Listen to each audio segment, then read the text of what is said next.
dalam surah Yunus ayat 18.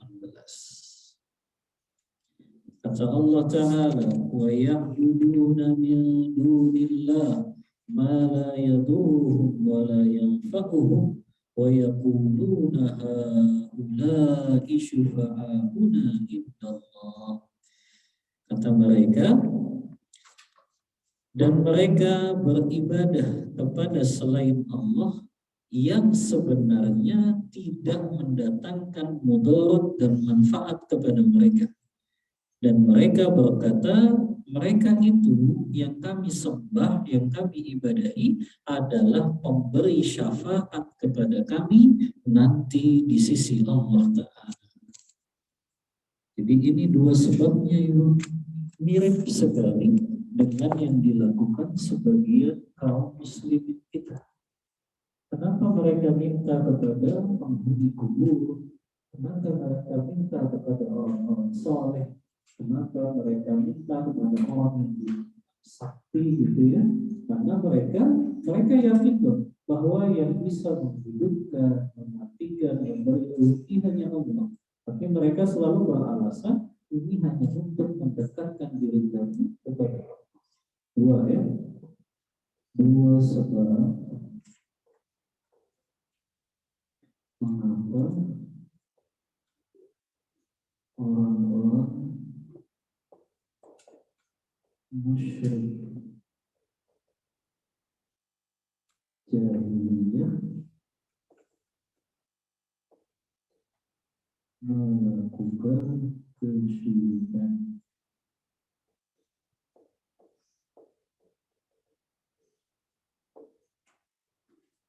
Yang pertama tadi, ya, hanya sebagai sarana wasilah, ya, sebagai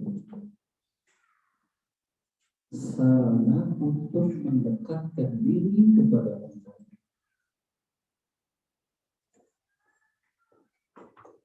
Sebagai sarana untuk mendekatkan diri kepada Allah.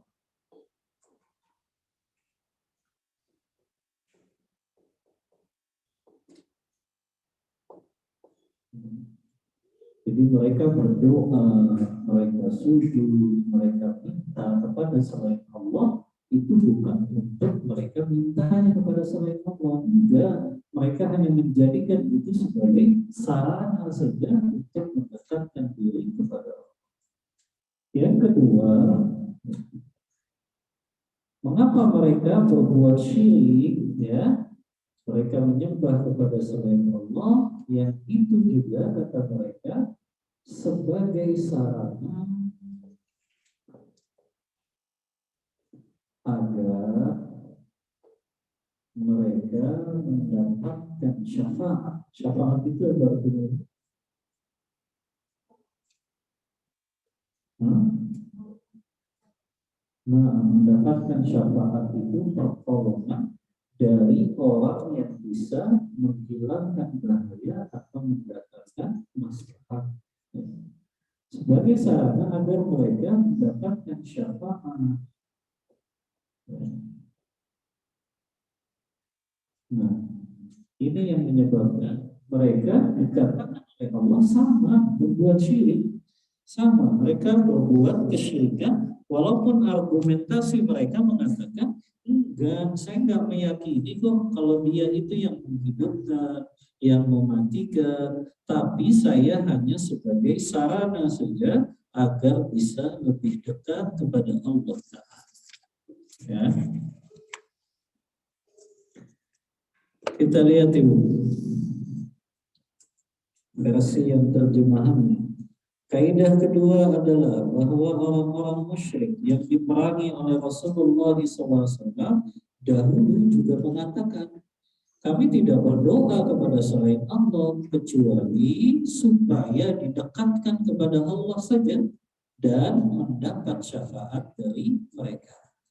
Kaidah ini membantah pemahaman orang-orang yang berbuat syirik, yang mereka misalnya beribadahnya kepada Nabi, beribadahnya kepada orang-orang soleh, beribadahnya kepada orang yang sudah meninggal dunia, yang mana argumentasi yang mereka klaim itu sama itu.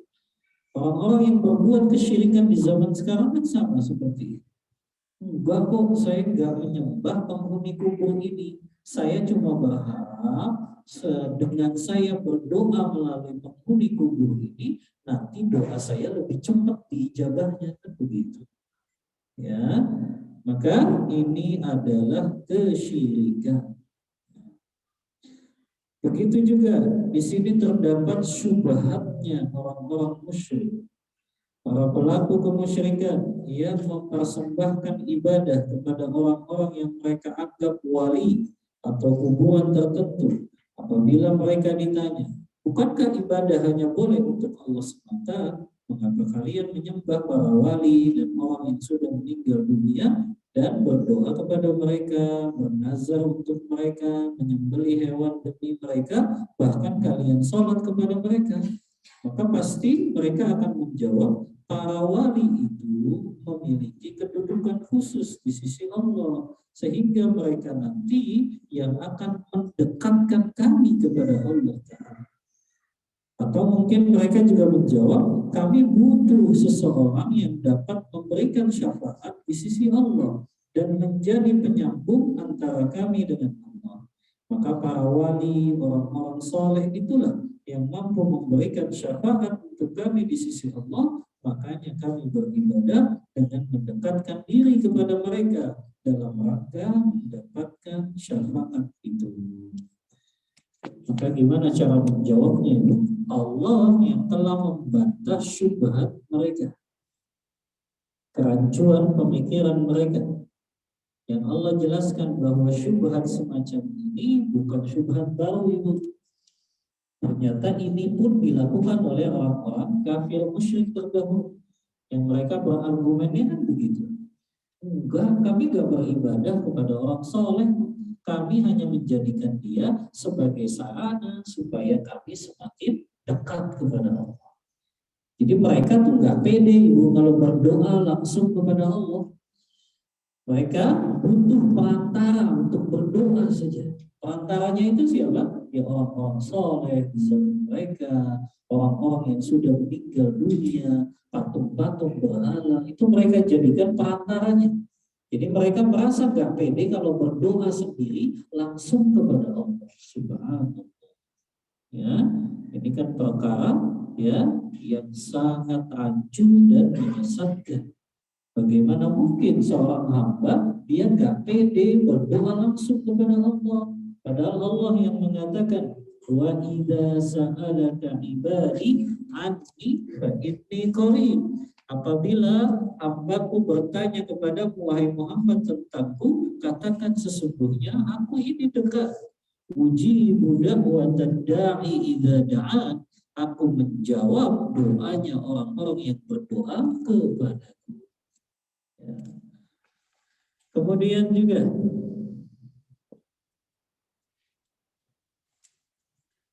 mereka mengatakan bahwa para wali adalah orang-orang yang soleh, yang melalui orang-orang itu para pelaku syirik tersebut dapat mendekatkan diri kepada Allah Ta'ala. Maka kita katakan sebagaimana yang diketahui bahwa di antara kaum yang Nabi Nuh alaihi salam diutus kepada mereka ada 5 orang soleh, ya, yang mereka ketika meninggal dunia maka kaum itu membuat patung-patungnya. Ini dijelaskan oleh Al-Hafiz Ibnu Katsir dalam Tafsirul Qur'anil Azim. Awalnya ibu, patung-patung di zaman Nabi Allah itu kan ada 5 orang soleh ya, yang Allah sebutkan di dalam surah Nuh, Yaghutsa wa Ya'uqa wa Nasra.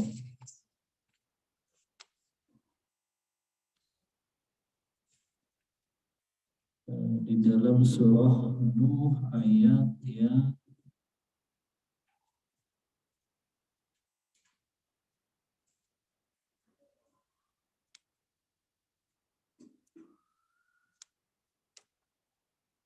wa qalu la tadharunna alihatakum wala tadharunna wadda wala suwa'a wala yaghutha wa ya'uqa wa nasra wa qad adallu katsira. Surah Nuh ayat 23.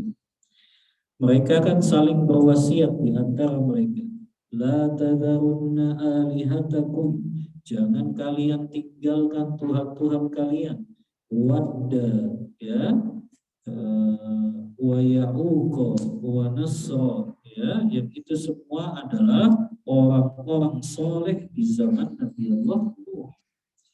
Awalnya mereka membuat patung-patung yang menyerupai orang-orang soleh tersebut dalam rangka menjadi motivasi bagi mereka dalam beribadah kepada Allah Ta'ala. Namun seiring perkembangan zaman, akhirnya manusia berbelok menjadikan patung-patung tadi bukan hanya motivator mereka dalam ibadah, tapi mereka sembah-sembah. Mereka berdoa kepada patung orang-orang soleh tersebut.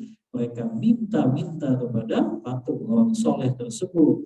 Bahkan mereka kalau tertimpa musibah pun mintanya kepada orang-orang soleh tersebut. Mereka mengatakan patung-patung tersebut dapat mendekatkan diri mereka kepada Allah karena mereka adalah wali Allah dan orang soleh. Pada akhirnya mereka pun menjadikan patung itu sebagai sesembahan selain Allah.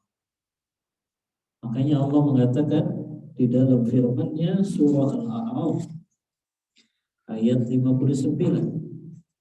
Allah mengatakan walaqad arsalna Nuhan ila qaumihi faqala ya qaumi ibudullaha ma lakum min ilahin ghairuh inni akhafu alaikum adzab yaumin adzim. Nabi Allah Nuh selalu mendakwahkan kaumnya, wahai kaumku, beribadahlah hanya kepada Allah karena tidak ada Tuhan yang berhak diibadahi selain Allah Ta'ala. Dan sesungguhnya kalau engkau tidak beribadahnya hanya kepada Allah, maka aku takut kalian akan ditimpa azab yang sangat besar pada hari kiamat nanti. Maka orang-orang di zaman Nabi Allah Nuh, mereka pun dibantah bahwasannya mereka belum mentauhidkan Allah dalam ibadah.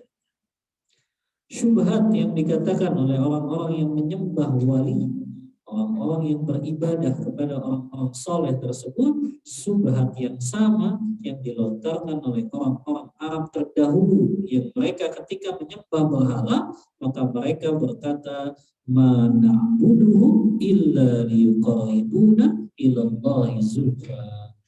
Kami nggak menyembah berhala-berhala itu, kami nggak ibadah kepada berhala-berhala itu, melainkan supaya mereka mendekatkan kami kepada Allah dengan sedekat-dekatnya.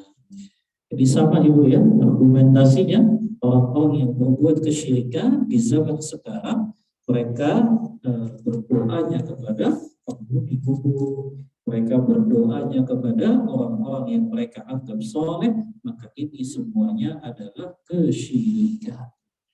Bahkan di zaman Rasulullah itu terulang lagi. Inilah sejarah dulu ya. Di zaman Nabi Allah Nuh, orang-orang soleh pernah disembah. Di zaman Rasulullah pun itu terulang. Dan itu harus menjadi pelajaran bagi kita. Ya, makanya Syekh Utsaimin dalam kitabnya Qaulul Mufid fi Syarhi Kitab Tauhid, ini salah satu syarah kitab Tauhid itu, ya. Kata Syekh Utsaimin, beliau mengatakan min asbabi syirki, di antara sebab-sebab seseorang jatuh dalam kesyirikan, apa kata beliau? Al-ghulu fis-shalihin, berlebih-lebihan berperilaku kepada orang-orang saleh, atau berlebih-lebihan dalam menghormati orang-orang saleh. Ini yang terjadi ya. Min asbab syirki, kata Syekh.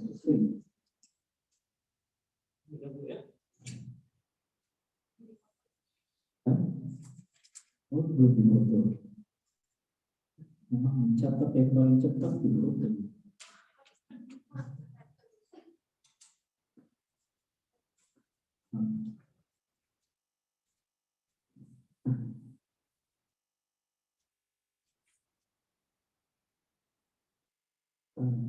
Kata Syekh kesannya dulu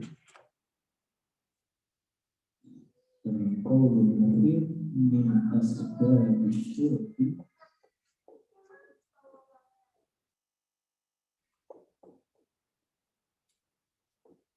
di antara sebab-sebab kesyirikan atau seseorang jatuh ke dalam perbuatan syirik al-fisol berlebihan di dalam menghormati orang-orang soleh. Kita muliakan orang-orang soleh, tapi tidak berlebihan.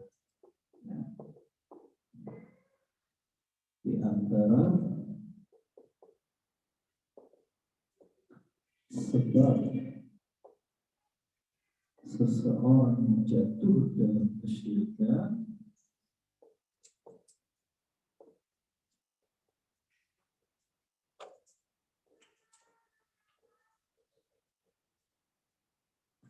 adalah berlebihan, ya, kepada orang-orang soleh.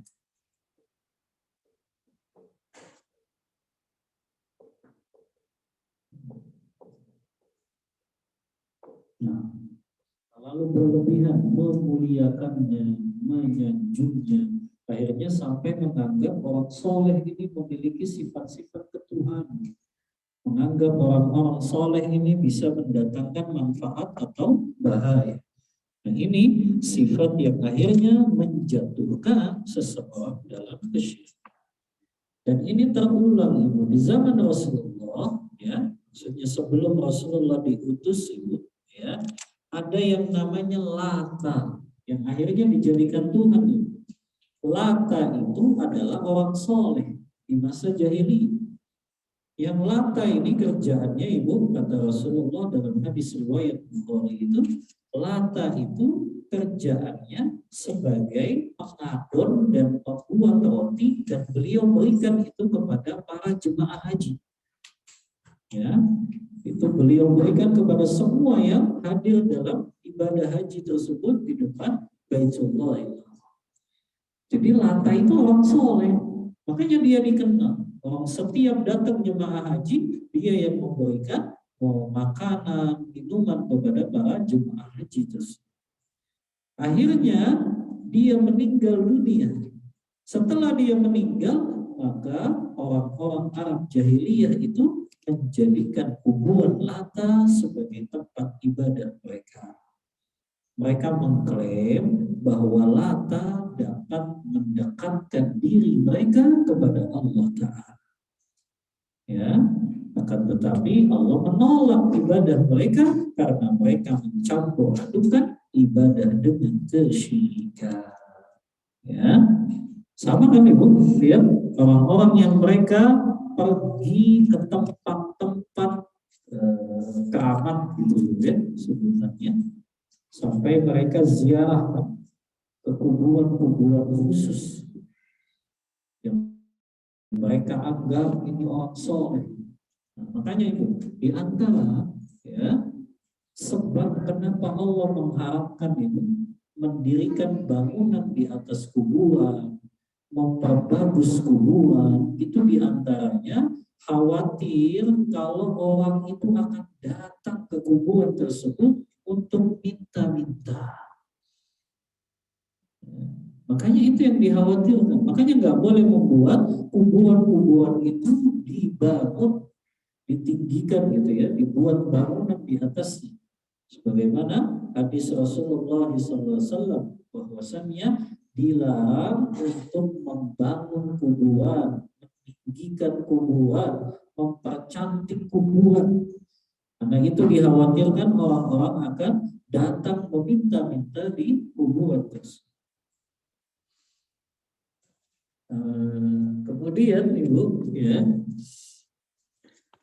orang-orang yang mereka datang ke kuburan-kuburan para wali, yang mereka meminta-minta di sana supaya mereka mendekatkan diri kepada Allah. Kita lihat ya bahwa mereka berharap nanti pada hari kiamat mereka dapat syafaat dari orang. Dan ini adalah perbuatan yang dilakukan oleh orang-orang jahiliyah terdahulu yang juga terulang lagi di zaman kita sekarang ini. Orang-orang berlebihan kepada orang-orang soleh, mereka datangi kuburan-kuburannya, mereka anggap itu wali, kemudian mereka berkata, kami nggak nyembah kok orang soleh ini, kami nggak minta kok sama orang soleh ini, tapi kami berharap mereka nanti yang akan mendekatkan diri kami kepada Allah dan juga memberikan syafaat di sisi Allah. Maka ini syubhat yang sudah lama sebetulnya itu yang digunakan oleh orang-orang di masa jahiliyah. Yang mereka mengatakan bahwa mereka nggak minta manfaat dan bahaya kepada orang yang meninggal dunia itu. Mereka nggak minta manfaat atau dihindarkan bahaya dari orang yang orang soleh yang sudah meninggal itu. Tapi mereka berharap mereka orang-orang soleh di kuburan itu bisa mendekatkan diri mereka kepada Allah Ta'ala. Ya. Maka ini bantahan ini. Ya. Kemudian kata Syekh Muhammad ibn Abdul Wahhab, wasyafa'atu syafa'atani. Syafaat itu ada dua macam. Syafaat itu ada dua macam. Ada yang disebut dengan syafa'atun manfiyatun, syafaat yang ditiadakan. Artinya syariat tidak mengakui adanya syafaat itu. Yang kedua, syafa'atun musbatatun, yaitu syafaat yang ditetapkan oleh syariat. Syafa'atun musabbatah atau musbatah. Kemudian kata beliau, fasyafa'atul manfiyatu ma kanat tutlubu min ghairillahi fima la yaqdiru alaihi illallah.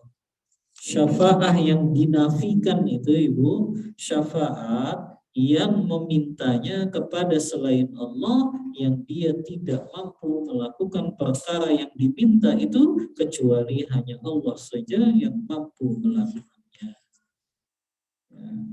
Maka meminta syafaat kepada orang yang itu dinegasikan, ya, maknanya syafaat manfiyah itu syafaat yang ditolak, syafaat yang tidak diterima oleh Allah karena dia minta syafaatnya kepada selain Allah dalam hal yang dia gak mampu memberikannya kecuali Allah Ta'ala. Dalilnya firman Allah Ta'ala dalam surah Al-Baqarah ayat 254. Allah Ta'ala berfirman, ya ayyuhalladzina amanu anfiqu mimma razaqnakum min qabli an ya'tiya yawmun la bay'un fihi wala khullatun wala syafa'ah wal kafiruna humudz zalimun.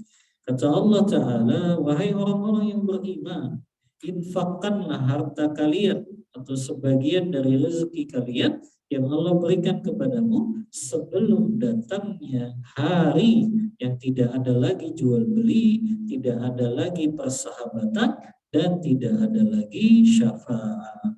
Dan orang-orang kafir itu orang yang zalim. Lihat, Allah Ta'ala dalam ayat ini menafikan makna dari tidak ada lagi syafaat. Artinya terdapat dalil bahwasannya ada hari di mana syafaat itu tidak bermanfaat. Apa yang dimaksud syafaat ini tidak bermanfaat? Karena syafaat tersebut ditolak. Dan tadi ada syafaat yang diterima, ada syafaat yang ditolak.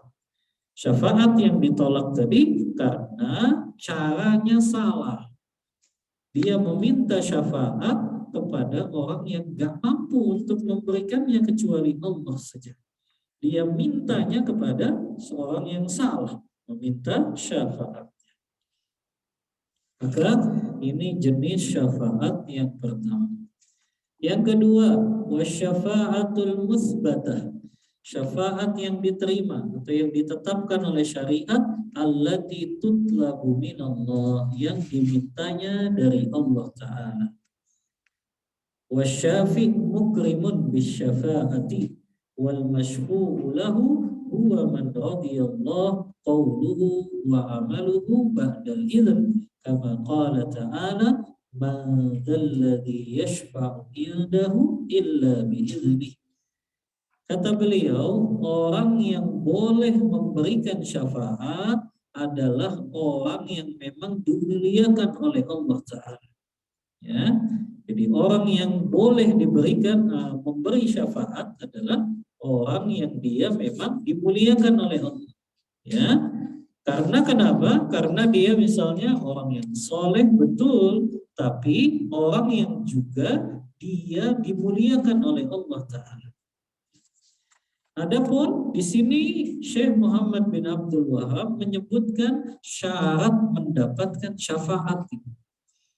Ya, syarat mendapatkan syafaat. Ya. Yang diantaranya tadi orang yang memberi syafaat itu diberikan izin oleh Allah untuk mendapat syafaat. Begitu juga orang yang diberikan syafaat tersebut adalah orang yang diridhoi oleh Allah, baik perkataannya, perbuatannya. Maka kalau orang berbuat syirik kepada Allah, gimana dia bisa dapat syafaat? Ya, karena Allah kalau ingin mengizinkan orang tersebut dia mendapatkan syafaat, Allah harus ridho dulu kepada orang tersebut. Ya. Karena memang orang yang diizinkan untuk memberi syafaat kan memang cukup banyak, Ibu, ya. Disebutkan di dalam dalil-dalil tentang orang yang memang diizinkan untuk memberikan syafaat.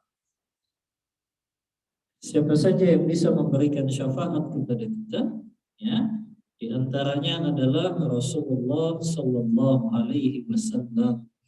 Ya, makanya Allah mengatakan man dzalladzi yashfa'u indahu illa bi'idznih. Siapakah yang mampu memberikan syafaat di sisi Allah kecuali izinnya.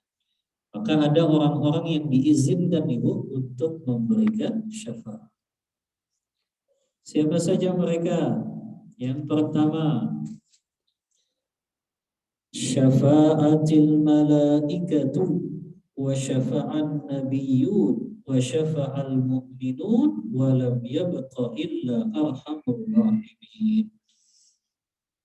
Dalam hadis riwayat Muslim, Rasulullah mengatakan malaikat memberikan syafaat, para nabi memberikan syafaat, kaum mukminin memberikan syafaat, tidak ada lagi kecuali Zat yang paling penyayang. Maka orang yang berhak diberikan syafaat. Spidol mana ya, Bu? Di sini.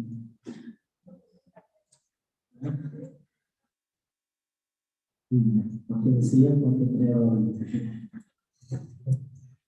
Yang berhak memberi syafaat.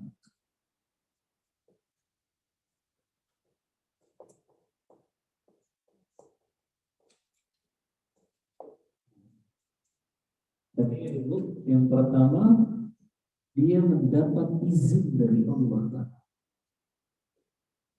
Mendapat izin dari Allah Ta'ala. Makanya Ibu, subhanallah, kalau Ibu baca hadis Bukhari dan Muslim, ketika Rasulullah minta kepada agar diizinkan memberi syafaat, yang semua manusia datang kepada Nabi Adam minta syafaat. Adam katakan, saya nggak bisa Nabi syafaat, datanglah kepada Nabi Allah Nuh karena dia Rasul pertama kali. Maka datang manusia berbondong-bondong kepada Nabi Nuh. Nabi Nuh mengatakan yang sama. Datang kepada Musa, karena dia adalah kalimullah. Kemudian datang kepada Musa, Musa pun berkata yang sama. Kata Musa, datanglah kepada Isa.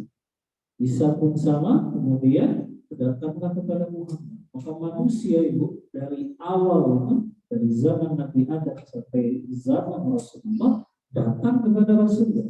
Ingin minta syafaat. Maka Rasulullah sujud dengan lama sekali. Ya, sujud dengan lama sampai Allah berkata, ya Muhammad irfa'al wasal utto washfa usyafa. Kata Allah, angkat kepalamu, mintalah, kau akan diberikan, dan engkau minta diberikan syafaat agar aku izinkan kau memberikan syafaat. Itulah yang disebut syafaat apa itu? Syafaatul uzma, syafaat yang besar. Karena Rasulullah saja yang diberikan wewenang oleh Allah bisa memberikan syafaat bukan hanya kepada umatnya itu, tapi kepada semua umat selain dari dan mendapat izin dari Allah ini, itu yang bisa memberi syafaat. Yang kedua itu ada beberapa dari yang menyebutkan makhluk Allah itu bisa memberi syafaat. Di antaranya malaikat. Kemudian tadi itu ya para nabi dan rasul, khususnya Rasulullah.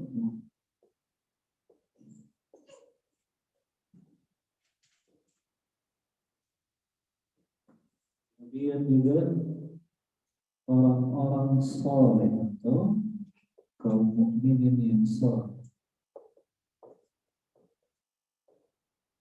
Makanya kata Imam Syafi'i dalam bait syair beliau, uhibbus sholihin wa lastu minhum. Aku mencintai orang-orang yang soleh walaupun aku bukan bagian dari mereka. La'alli, aku berharap kalau orang-orang soleh itu bisa memberikan syafaat kepada kita. Ya. Yang kedua,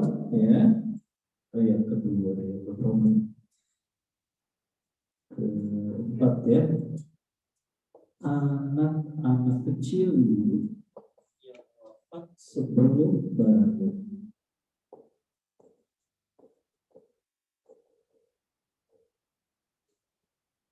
Ya, jadi anak bayi, anak kecil yang dia wafat sebelum balik itu bisa memberikan syafaat, tapi khusus ya kepada orang tuanya.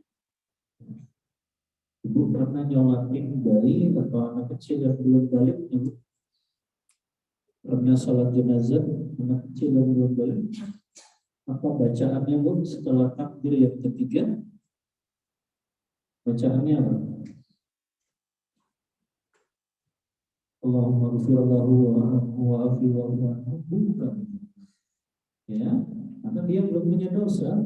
Ya, anak kecil yang wafat sebelum balik. Apa bacaannya dalam sholat jenazah?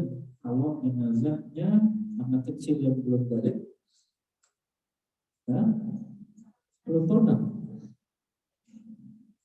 Baik, bacaannya itu, ya, kalau setelah takbir pertama, takbir kedua sama ya. Setelah takbir pertama kan Al-Fatihah, setelah takbir kedua sholawat. Tapi setelah takbir ketiga ini yang boleh, yang beda ya. Bacaannya adalah ya, Allahumma ja'alhu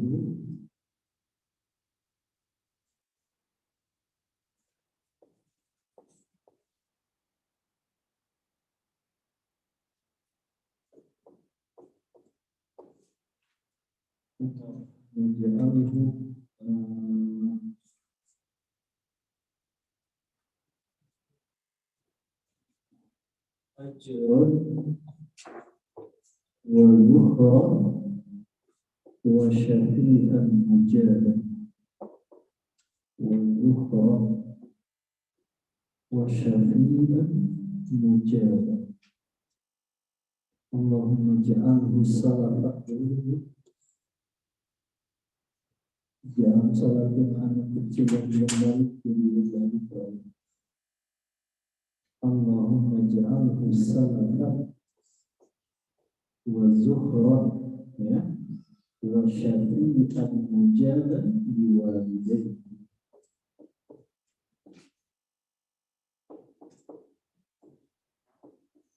Nah, jadi kalau doain jenazah anak kecil, berarti itu yang didoain orang tuanya supaya anak ini bisa memberi syafaat nanti pada hari ya.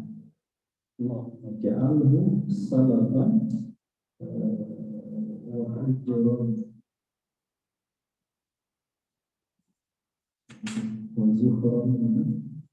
Allahumma ja'alhu salafan wa zuhran wa syafi'an mujaban biwalidayhi wa syafi'an mujaban biwalidayhi.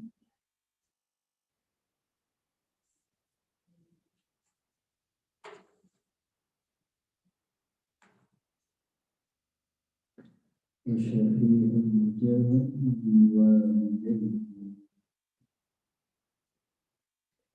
Ini Bu bacaan setelah takbir ketiga kalau menyolatkan jenazah yang masih kecil belum balik. Adapun setelah takbir keempat apa bacaannya Ibu? Apa bacaannya?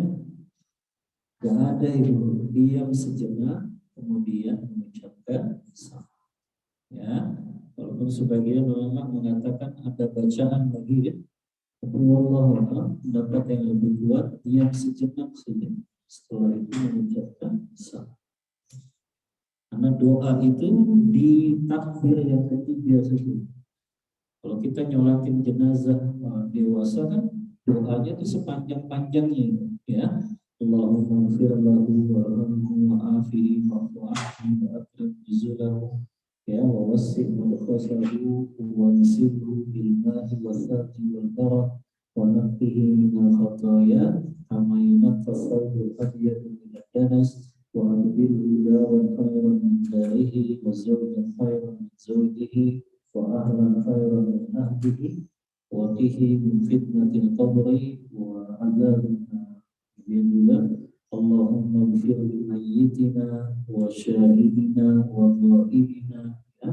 Doanya sepanjang-panjangnya Bu kalau sholat jenazah orang dewasa. Tapi kalau jenazah anak kecil yang belum balik cukup baca doa ini saja. Ini Bu ya, yang berhak memberi syafaat ya, malaikat, nabi atau Rasulullah Muhammad ya, yang itu disebutnya syafaatul uzzi. Nah, kalau Nabi dan Rasul mereka bisa memberi syafaat untuk umat mereka, tapi itu disebutnya syafaat yang umum saja. Tapi kalau Rasulullah ini khusus, satu-satunya Nabi dan Rasul yang bisa memberikan syafaat untuk selain umatnya juga.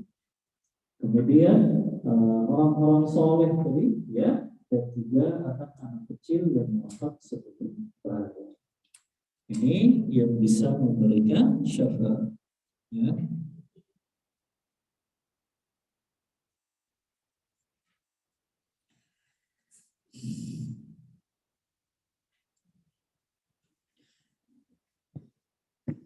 Kemudian, ya, di sini tadi disebutkan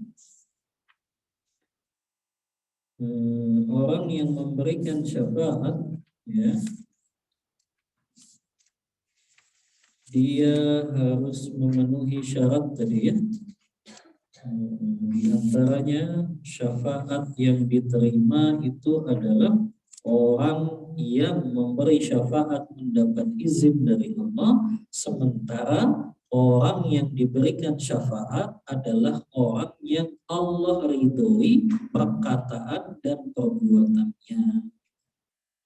Dan akan diberikan syafaat yang diminta setelah adanya izin dari Allah Ta'ala. Sebagaimana tadi dalilnya, man dzalladzi yashfa'u indahu illa bi'idznih. Ya. Bantahan senada kita berikan kepada orang-orang yang menyembah kuburan, manakala mereka berdalih menjadikan wali sebagai sesembahan demi mendapatkan syafaat mereka di sisi Allah. Maka Allah membantah dalam surah Yunus ayat ke-18. Allah mengatakan, wa ya'buduna min dunillahi ma la yadurruhum wa la yanfa'uhum wa yaquluna haula'i syufa'auna indallah.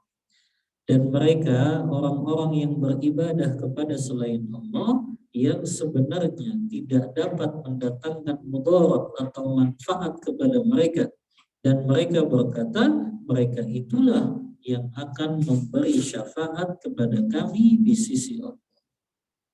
Maka kata menyembah dalam ayat ini maksudnya adalah menunjukkan berbagai bentuk ibadah. Ya, makanya setiap disebutkan kata ibadah di dalam Al-Quran itu maknanya mentauhidkan Allah. Ya.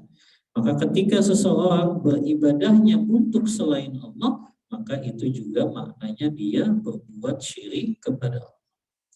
Karena ibadah itu mencakup penghambaan, pengorbanan, rasa cinta, rasa takut, rasa harap, ya, yang sudah kita bahas dalam usul salasah itu. Macam-macam ibadah itu bukan hanya ibadah zahir saja, tapi ibadah batin seperti rasa takut, rasa cinta, rasa harap, kemudian bertawakal, meminta pertolongan, meminta perlindungan, yang itu semuanya tidak boleh kita tunjukkan kepada selain Allah Ta'ala. Ya. Maka orang-orang yang mereka memalingkan ibadah mereka kepada orang-orang yang mereka anggap wali dan berhala, padahal semua yang mereka sembah itu tidak dapat mendatangkan mudarat ataupun manfaat, maka setiap kali dikatakan kepada mereka tentang hal ini, mereka membantah dengan mereka berkata, para wali itu memberi syafaat untuk kami nanti di sisi Allah karena mereka punya tempat dan punya kedudukan yang khusus di sisinya. Ya, maka ini juga argumen yang digunakan oleh orang-orang yang mereka selalu meminta, memohon perlindungannya kepada selain Allah. Kemudian fasyafa'atul manfiyah, tadi sudah Ibu ya, syafaat itu ada dua macam, ada yang ditolak, ada yang diterima. Adapun syafaat yang ditolak adalah syafaat yang diminta kepada selain Allah, adapun syafaat yang diterima, syafaat yang itu memang dimintanya kepada Allah Ta'ala saja.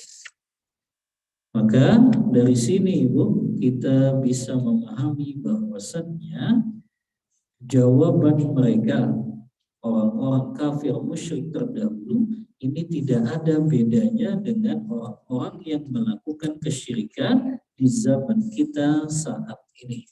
Ya. Yang mereka berdalil dengan dalil yang digunakan oleh orang-orang kafir terdahulu. Di mana mereka ketika dibantah bahwa kenapa kok mereka harus mintanya kepada para wali, mintanya kepada orang soleh di kuburan, mereka akan jawab bahwa mereka inilah yang nanti akan memberikan syafaat kepada kami. Ya, betul, tapi caranya tidak dengan melakukan kesyirikan. Ya, bahwa orang soleh itu memang diberikan hak oleh Allah untuk memberikan syafaat, iya, tapi tidak dengan cara menyembah orang soleh tersebut, tapi tidak dengan cara meminta-minta kepada orang soleh tersebut. Nah, ini kan caranya salah. Betul memang tadi yang Anda tuliskan, memang mereka orang-orang soleh ada hak untuk memberikan syafaat, tapi tidak dengan cara yang salah, karena justru syarat orang yang diberikan syafaat tadi apa itu? Kalau tadi kan orang yang memberi syafaat, syarat orang yang mendapat syafaat itu, ya, orang yang mendapatkan syafaat. Apa syaratnya? Kata Syekh Muhammad bin Abdul Wahab, ya, syaratnya adalah orang yang diberikan syafaat itu selain dapat izin dari Allah, orang itu diridhoi perkataan dan perbuatannya. Jadi orang yang diberikan syafaat, ya, orang yang diizinkan, ya, orang yang diizinkan untuk mendapatkan syafaat,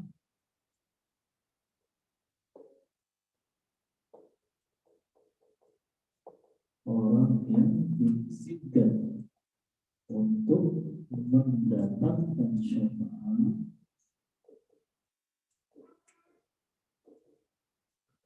kata beliau, orang yang diridhoi perkataan dan perbuatan. Orang yang diridhoi Allah perkataannya dan perbuatannya.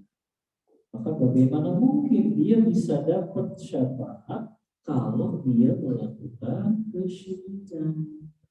Dia mintanya selain Allah, dia beribadahnya kepada selain Allah. Padahal syaratnya orang yang diizinkan dapat syafaat, perkataannya, perbuatannya itu diridhoi oleh Allah. Kenapa? Nah, contohnya adalah orang tersebut memang segala perkataan dan perbuatannya diridhoi Allah, ya dia tidak melakukan kesyirikan tadi. Karena kalau orang tadi mintanya sama Allah, ya, mintanya kepada orang soleh itu dua, kepada para wali, mereka bagaimana mungkin dapat syafaat sementara Allah nggak ridho sama dia? Ya, tinggal kita cari saja siapa yang orang-orang yang Allah nggak akan melindunginya, kan? Orang yang dia wafat dalam keadaan membawa kesyirikan, orang yang dia wafat dalam keadaan belum bertaubat dari perbuatan bid'ahnya, orang yang wafat dalam keadaan belum bertaubat dari dosa-dosa besar, itu kan Allah bongkar, ya. Maka orang yang Allah nggak ridhoi perkataan dan perbuatannya, dia jatuh ke dalam orang yang tidak dapat syafaat. Ya. Dalam hadis riwayat Muslim juga itu, ya, ketika Rasulullah SAW ingin menuangkan air di telaga beliau, ya, tiba-tiba ada segolongan kaum yang ditarik oleh malaikat. Dia nggak boleh mengambil air dari telaga tersebut. Kata Rasulullah, wahai malaikat, itu kan umatku. Apa kata Rasulullah? La tadri ma ahdatsu ba'daka. Wahai Muhammad, kamu nggak tahu bahwa di antara umatmu ini ada yang mereka melakukan perkara yang setelah kau wafat mereka melakukan perkara baru dengan hal agama. Makanya diantaranya orang yang tidak dapat syafaat dari Rasulullah adalah orang yang sebelum wafatnya masih melakukan perkara-perkara bid'ah tadi. Ya. Kemudian ada beberapa hal yang membedakan antara syafaat musbatah, syafaat yang diterima oleh Allah, dengan syafaat manfiyah. Yang pertama, syafaat yang diterima atau syafaat yang ditetapkan oleh syariat adalah syafaat yang datang dengan keridhaan Allah Ta'ala. Sehingga orang yang memintanya haruslah dari kalangan orang-orang yang diridhoi di sisinya. Maka tidak akan bisa orang yang mau memberikan syafaat orang yang Allah tidak meridhoinya. Ya.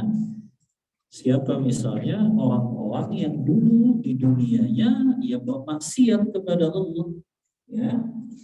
Sekarang kan kita ada di zaman yang aneh ini, Bu, ya. Orang yang laki-laki yang menindih di kupingnya gitu ya.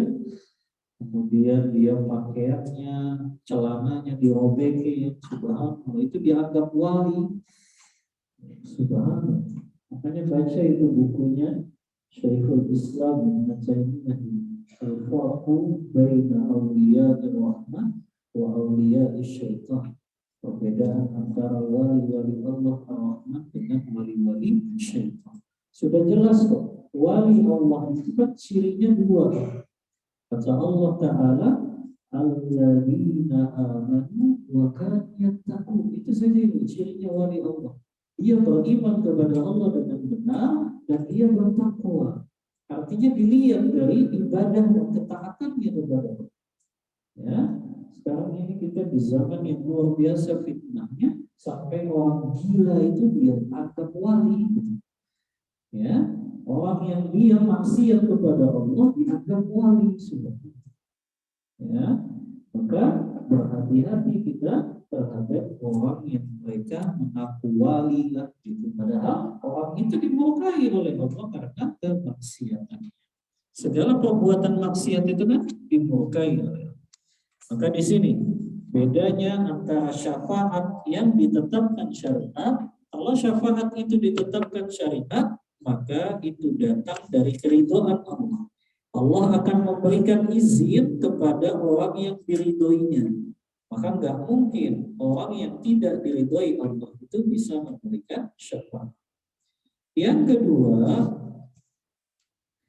syafaat yang ditetapkan oleh syariat itu adalah syafaat yang datang dengan izin Allah Ta'ala kepada orang yang memberikan syafaat. Berbeda dengan syafaat manfiyah, syafaat yang ditolak tadi. Sebagaimana firman Allah, "Man dzalladzi yashfa'u indahu illa bi'idznihi." Siapakah yang mampu memberikan syafaat di sisi Allah kecuali dengan izinnya. Kata-kata manza, siapa yang mampu dalam ayat di atas adalah isim istifham inkari. Maksudnya Allah Ta'ala mengatakan tidak ada yang mampu memberikan syafaat kecuali dengan izinnya. Kemudian yang ketiga, syafaat yang ditetapkan oleh syariat itu dimintanya kepada Allah. Sehingga tidak boleh mengatakan misalnya, wahai Rasulullah berikanlah aku syafaat. Boleh nggak berkata seperti itu di depan kuburan Rasulullah? Boleh, ya, karena yang mengizinkan seseorang memberi syafaat siapa? Allah. Jadi nggak boleh di depan kuburan Rasulullah mengatakan, wahai Rasulullah berikan syafaat kepadaku. Wahai Rasulullah tolonglah aku pada hari kiamat nanti. Subhanallah. Siapa yang bisa memberikan pertolongan kecuali dengan izin Allah? Maka Rasulullah pun nggak bisa memberikan syafaat kecuali dengan izin dari Allah. Ya, maka ini syafaat yang ditetapkan syariat. Ya, begitu juga meminta tolong kepada orang soleh. Wahai orang soleh, berikanlah aku syafaat. Atau qadarullah misalnya seorang ibu ditinggal wafat anaknya yang belum balik, kemudian dia katakan kepada anaknya yang sudah meninggal itu, nah nanti kasih syafaat ya sama ibu. Gak bisa. Yang bisa mengizinkan syafaat itu Allah Ta'ala. Ya. Yang keempat, syafaat manfiyah tidak dapat berfaedah sedikit pun kepada orang yang memintanya. Berbeda dengan syafaat musbatah yang permintaannya mendapatkan manfaat di sisi Allah apabila dia memintanya kepada Allah, karena memang manusia tidak boleh meminta kepada sebaiknya. Ya. Yang terakhir, apa perbedaan firman Allah, walladzina takhadhu min dunihi awliya ma na'buduhum illa liyuqarribuna ila Allahi zulfa, dengan firman Allah wa ya'buduna min dunillah ma la yadurruhum wa la yanfa'uhum wa yaqulun haula'i syufa'auna indallah.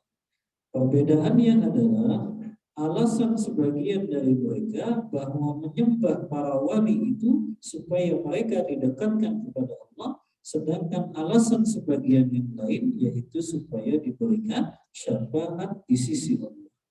Perbedaan antara kedua alasan ini adalah golongan yang kedua, yaitu si pemberi syafaat, tidak dapat melakukan apapun kecuali memberi syafaat. Sementara golongan yang kedua mengklaim dapat mendekatkan kepada Allah. Syafi, orang yang memberi syafaat, kadang diterima syafaatnya, kadang ditolak. Sementara wali yang mendekatkan kepada Allah melakukan hal tersebut secara mutlak sekehendaknya.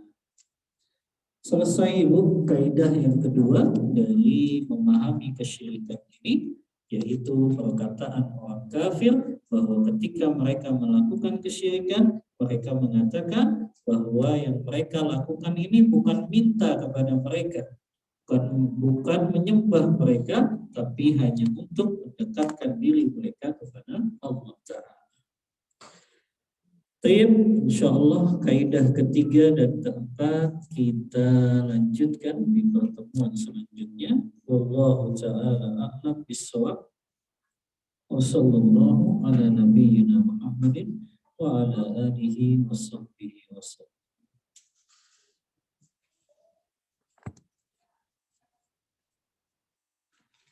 Afwan Ustaz, apakah meminta didoakan kepada orang lain merupakan perbuatan syirik? Nah, jazakillah khairan. Meminta doa kepada orang lain, sebagian ulama membolehkan, sebagian ulama memakruhkan. Kalau itu minta doanya terlalu sering. Terlalu sering akhirnya orang ini bergantungnya kepada makhluk. Maka kalau dia minta kepada orang tersebut didoakan hanya kadang-kadang saja, ini diperbolehkan. Walaupun sebagian ulama tadi mereka memakruhkannya. Ya, memakruhkan karena orang itu dianggap tawakalnya kuat kepada Allah. Kenapa kok dia gak minta doa, agak berdoa sendiri saja? Apa dalilnya Ustaz? Boleh minta doa dari orang yang soleh. Ini pernah dilakukan oleh Umar bin Khattab dan beberapa sahabat. Hadisnya riwayat Bukhari. Ibu tahu di zaman Umar bin Khattab pernah terjadi masa paceklik. Paceklik itu apa? Kekeringan. Ya. Pada saat itu Umar pun melakukan sholat apa Bu? Sholat apa meminta hujan? Hah? Sholat apa Bu? Istisqa, ya. Sholat istisqa. Tapi qadar Allah ternyata belum juga turun. Belum turun hujan. Sampai akhirnya Umar datang kepada sahabat yang paling soleh di zaman beliau, yaitu datang kepada Abbas bin Abdul Muttalib. Lalu Rasulullah SAW, lalu Umar bin Khattab mengatakan, wahai Abbas, berdoalah untuk kami. Lihat ya, Umar gak mintanya kepada Abbas, tapi minta supaya Abbas berdoa kepada Allah supaya turun hujan di kota Madinah. Maka Abbas pun sebagai orang soleh, dia mendoakan kepada Allah Ta'ala, dan dengan izin Allah itu turun hujan. Ya, maka ini dalilnya boleh, tapi tidak disebutkan riwayat setelah itu Umar datang lagi kepada Abbas bin Abdul Muttalib untuk minta doa-doa yang lain. Enggak, hanya satu riwayat ini saja yang Umar minta didoakan, artinya minta agar Abbas ini berdoa kepada Allah. Ya. Dan hadis ini juga Ibu membantah orang yang membolehkan tawassul kepada Nabi. Ya. Lihat Ibu, kalau seandainya ya, menjadikan Nabi sebagai sarana untuk mendekatkan diri kita kepada Allah itu dibolehkan, pasti Umar datangnya ke kuburannya Rasulullah. Kuburan Rasulullah dekat nggak? Dekat. Kalau Umar di Madinah tuh saat itu. Tapi Umar nggak datang ke kuburan Rasulullah, tapi Umar datang ke Abbas yang masih hidup. Ini dalil gak boleh kita minta-minta kepada orang soleh yang sudah meninggal dunia. Ya, nah, Umar gak datang kepada kuburannya Rasulullah, tapi beliau datangnya kepada orang soleh yang masih hidup. Ya. Kemudian, Bismillah, Ustaz, aku izin bertanya. Seperti apakah kuburan yang sesuai syariat? Apa boleh diberi identitas nama? Nah, ini Ibu, ya. Kuburan yang sesuai syariat, Ibu lihat kuburan di Baki, Ibu. Ibu pernah umrah kan? Lihat kuburan di Baki, Ibu. Pernah lihat kuburan di Baki nggak, Bu? Kuburannya tuh rata dengan tanah, paling ditinggikan sedikit saja. Ya, padahal itu kuburan sahabat-sahabat besar loh. Ada kuburannya Utsman bin Affan, ada kuburannya Ali bin Abi Thalib, subhanallah. Itu sahabat-sahabat besar yang jasanya kepada kaum muslimin ini begitu besar. Tapi lihat kuburan mereka yang begitu sederhana. Ya, artinya tidak ditinggikan seperti bangunan, kemudian juga tidak ada identitas-identitas. Ya, karena bahaya sekali, Bu. Kalau orang Syiah itu tahu kuburannya Ali bakal disembah-sembah, ya, dibagi itu. Makanya tidak diberikan identitas. Ya, apalagi sampai disebutkan tanggal wafatnya, tanggal lahirnya. Ini saya nggak tahu kapan dimulainya. Ya, tapi wallahualam kalau ingin sesuai syariat, lihat dulu kuburan yang ada di Baqi itu di dekat Masjid Nabawi. Gak jauh kok dari perjalanan dari luar Masjid Nabawi. Lalu bagaimana dengan memberikan nama? Wallahualam sebagian ijtihad ulama membolehkan kalau nama saja. Ya, tapi kalau dikhawatirkan orang ini orang soleh, dan kalau orang lain itu tahu ini kuburannya orang soleh karena ada namanya, maka ulama mengharamkan itu. Karena itu bisa menjadi sarana orang lain berbuat kesyirikan. Ya, makanya Nabi Allah Musa itu dalam riwayat disebutkan, beliau minta kepada Allah, ya Allah, berikanlah aku agar kuburanku ini tidak diketahui oleh kaumku. Karena kenapa Ibu? Karena ciri khasnya Bani Israel, ciri khasnya kaum Nasrani, kan Rasulullah sebutkan, la'anallahu al-yahuda wan nasara ittakhadhu qubur anbiya'ihim masajid. Kata Rasulullah, Allah melaknat orang Yahudi dan Nasrani karena mereka menjadikan kuburannya orang-orang soleh di kalangan mereka jadikan masjid, tempat sujud, tempat ibadah mereka. Makanya di antara tempat yang dilarang Ibu untuk kita melaksanakan sholat di mana Ibu? Di kuburan. Kecuali orang yang ketinggalan melaksanakan sholat jenazah. Itu dibolehkan karena dalam sholat jenazah kan tidak ada sujud, hanya berdiri saja. Jadi begitu ya, kalau mau kuburan yang betul-betul sesuai syariat, lihat Ibu bagaimana kuburan para sahabat di Baqi Madinah. Kemudian izin bertanya, apakah yang meminta kepada manusia memberi isyarat untuk diberi atau berkeluh kesah kepada manusia termasuk kesyirikan? Meminta kepada manusia dalam perkara yang memang manusia itu bisa melakukannya, maka itu tidak disebut syirik. Yang disebut syirik adalah meminta kepada manusia dalam perkara yang dia nggak mampu melakukannya. Seperti minta kepada orang itu agar cepat datang jodohnya, agar dagangannya laris, agar rezekinya lapang. Itu jelas syirik karena makhluk itu nggak bisa mengatur rezeki, mengatur jodoh, yang itu hanya perbuatan Allah secara khusus. Termasuk nggak boleh minta kepada orang yang dianggap memiliki kesaktian supaya terhindar dari musibah, terhindar dari malapetaka. Ini syirik karena manusia nggak akan mampu melakukan itu. Tidak ada yang bisa mendatangkan manfaat dan bahaya kecuali Allah. Tapi kalau dia memintanya kepada manusia dalam perkara yang memang manusia itu mampu melakukannya, maka itu perkara yang tidak syirik, tapi itu perkara yang tercela saja. Tercela kalau memang kita dalam keadaan mampu, seperti orang yang suka minta-minta itu. Ya, padahal dia mampu, tapi dia minta-minta, itu kan hukumnya haram, nggak boleh. Ya, kecuali memang dia dalam keadaan mendesak, membutuhkan bantuan orang lain, maka itu diperbolehkan.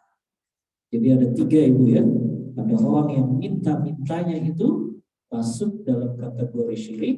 Dia minta kepada makhluk yang makhluk itu nggak mampu memberikan apa yang dia minta. Yang kedua, perbuatan minta-minta yang tercela. Kalau dia minta-mintanya, berkeluh kesahnya kepada manusia, ya, sementara dia dalam keadaan mampu. Dan yang ketiga, ya, dia minta-minta yang diperbolehkan kalau dia dalam keadaan terdesak. Apakah dia baru terkena musibah, apakah dia memang golongan fakir dan miskin, maka itu perkara yang diperbolehkan. Wallahu ta'ala a'lam bishawab.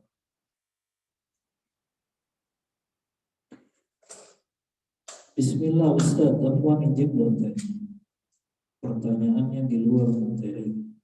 Saya mau minta informasi Ustaz, apakah Ustaz tahu perguruan tinggi yang sunnah untuk anak perempuan? Sayang itu, Albina belum buka untuk perempuan, baru laki-laki saja sekolah tingginya. Untuk anak perempuan saya yang mau lulus SMA di daerah Bekasi dan sekitarnya. Saya nggak tahu ini. Ya, kalau yang khusus perempuan ini saya nggak tahu. Kalau yang laki-laki sudah mulai banyak dulu ya, sekolah-sekolah sunnah yang mendirikan sekolah tinggi untuk kaum laki-laki ya. Wallahualam, doain aja Ibu, mudah-mudahan kedepannya Albina bisa buka sekolah tinggi khusus perempuan ya, supaya bisa terjaga akidah dan manhajnya, agar tetap setelah lulus SMA pun mereka punya tempat untuk melanjutkan kuliah yang terjaga akidah, ibadah, dan akhlak. Nanti Ibu saya cari dulu, kalau memang ketemu nanti saya kabari ya. Wallahu ta'ala a'lam bishawab. Tidak ada lagi pertanyaan Ibu? Oh, ada satu.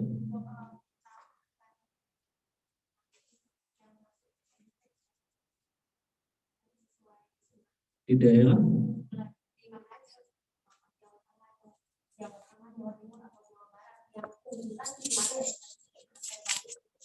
yang terbaik. Terbaik menurut siapa itu? Iya. SMP, iya.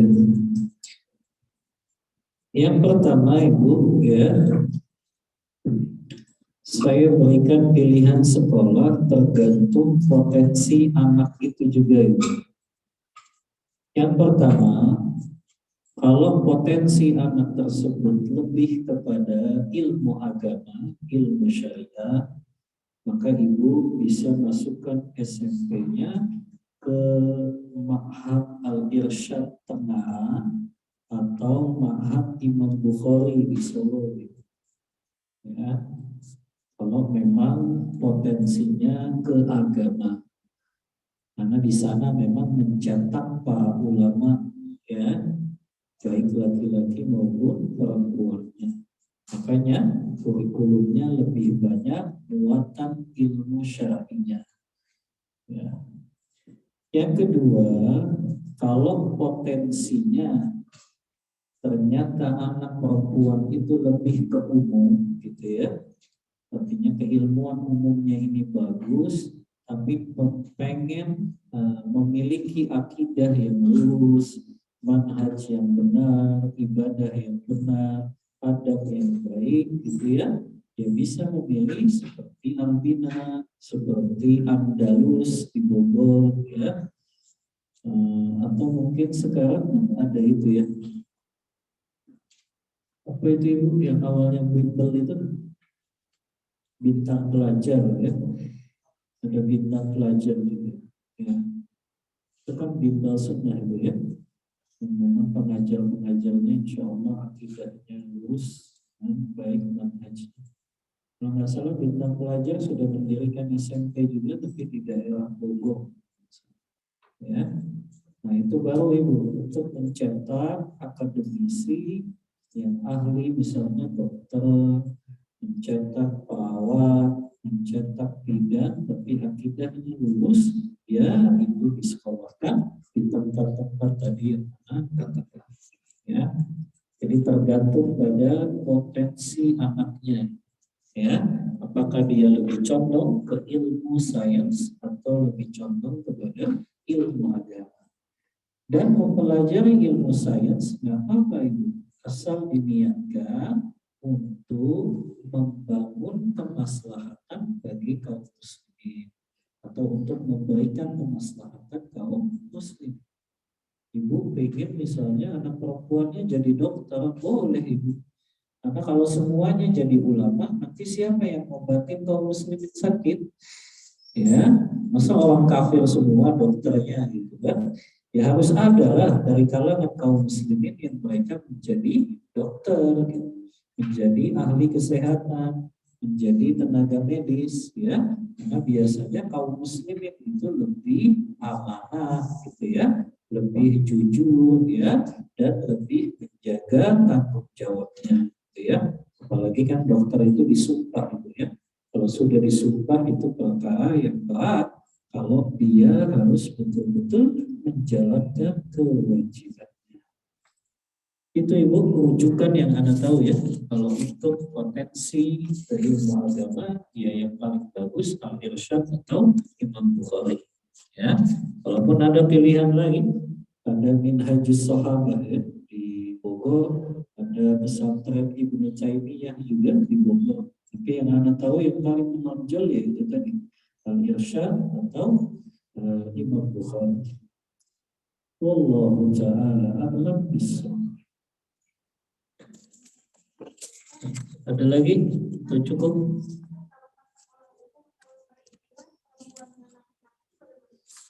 Sekolah umum ikhtilat.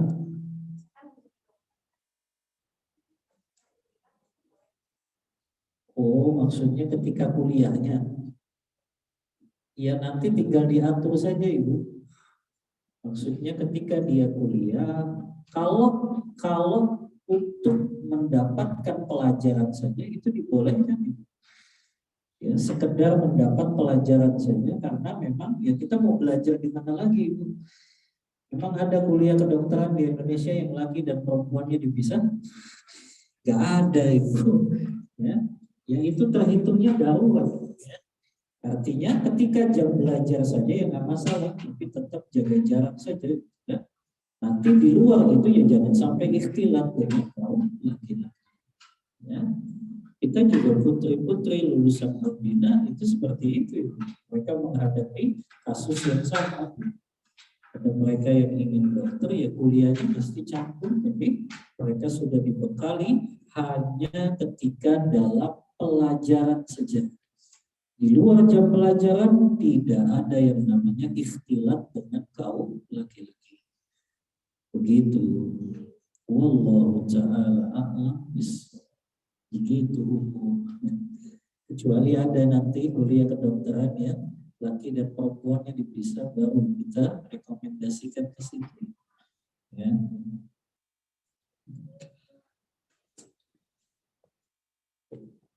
Cukup Ibu?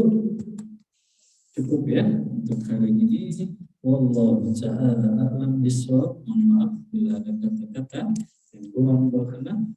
Wassallallahu ala nabiyyina Muhammadin wa ala alihi wa sahbihi wasallam. Kita tutup kajian kita dengan membaca doa kafaratul majlis. Subhanallah wa bihamdika asyhadu an la ilaha illa anta astaghfiruka wa atubu ilaik. Walhamdulillahi rabbil alamin. Wassalamualaikum warahmatullahi wabarakatuh.